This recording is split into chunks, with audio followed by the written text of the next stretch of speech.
Itinuturing ang Pista ng Turumba bilang isa sa pinakamatanda at pinakamahabang relihiyosong selebrasyon sa buong bansa.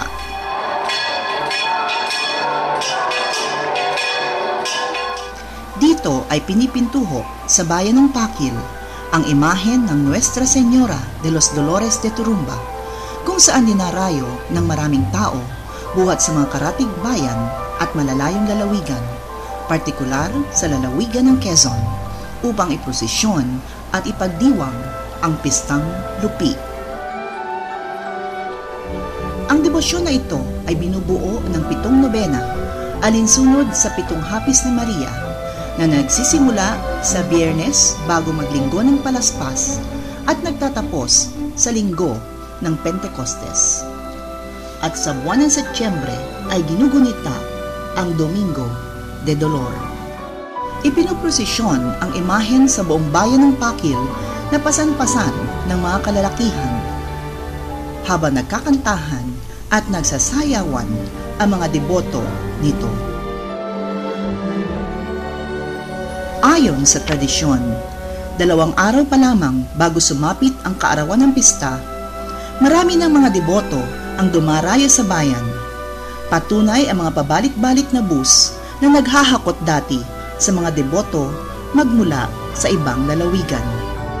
Sila ay pansamantalang nanunuluyan sa mga bahay ng mga taga-Pakil upang itawid ang ilang araw upang makaisa sa pista nito.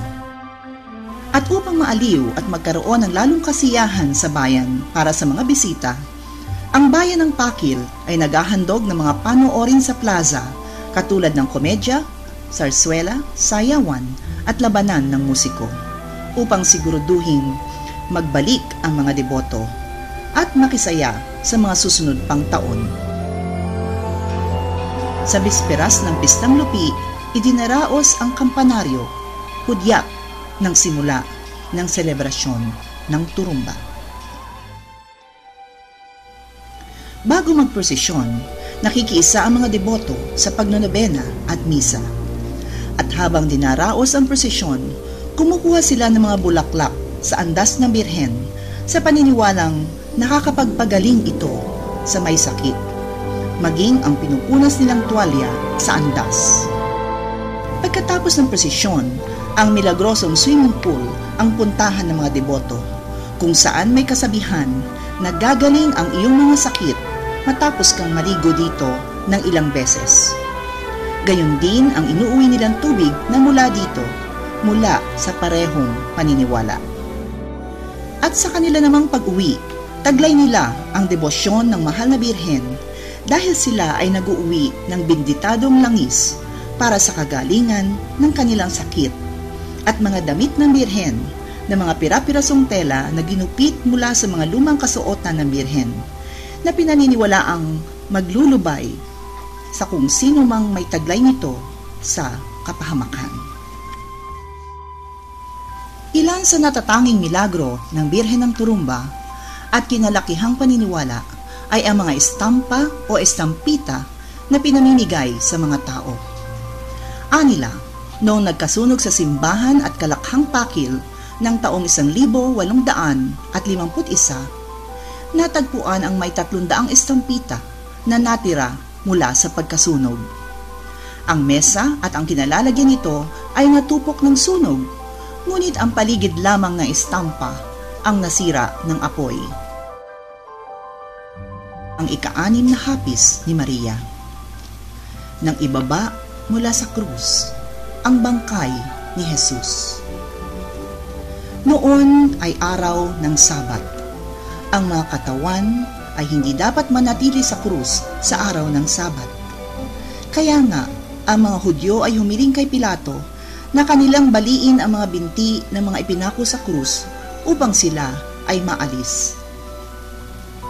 Dumating nga ang mga kawal at binali ang mga binti ng una. Ganoon din ang ginawa sa isa na kasama niyang ipinako.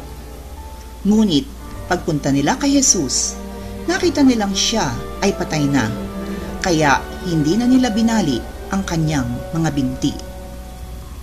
Balit isa sa mga kawal na may sibat ang tumusok sa tagiliran ni Jesus. ang dugo at tubig ay kaagad lumabas. Pagkatapos nito, si Jose na taga-Arimatea ay humiling kay Pilato na makuha niya ang katawan ni Jesus. Si Jose ay isang alagad ni Jesus, bagamat palihim lamang dahil sa takot sa mga Hudyo. Pinahintulutan siya ni Pilato, kaya siya ay pumunta roon at kinuha ang katawan ni Jesus. Ang ika-6 na tuwa ni Maria. Ang araw ng Pentecostes. Nang sumapit ang araw ng Pentecostes, silang lahat ay nasa iisang pook na nagkakaisa. Sila ay nakaupo sa loob ng isang bahay. Biglang may umugong mula sa langit, tulad ng humahagibis na marahas na hangin, at pinuno nito ang buong bahay.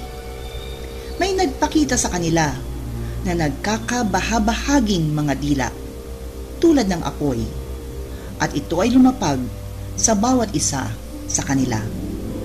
At silang lahat ay napuspos ng banal na espiritu at nagsimulang magsalita sa ibang mga wika ayon sa ibinigay ng espiritu sa kanila na kanilang sasabihin.